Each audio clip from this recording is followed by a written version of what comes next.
In this video, I am going to create a commentary shorts from zero.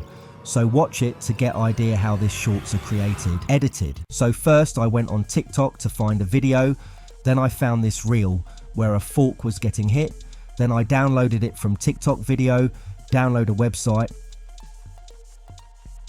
and then started editing on CapCut. First I made a story after completion.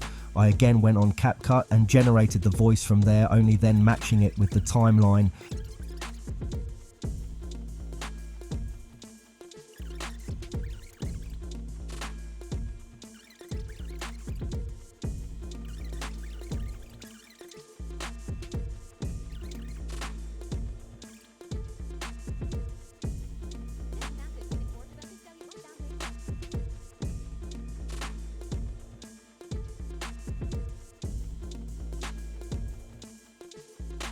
Adding the arrow, music and sound effects.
After that, adding the caption and exporting the video.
And uploading into the channel.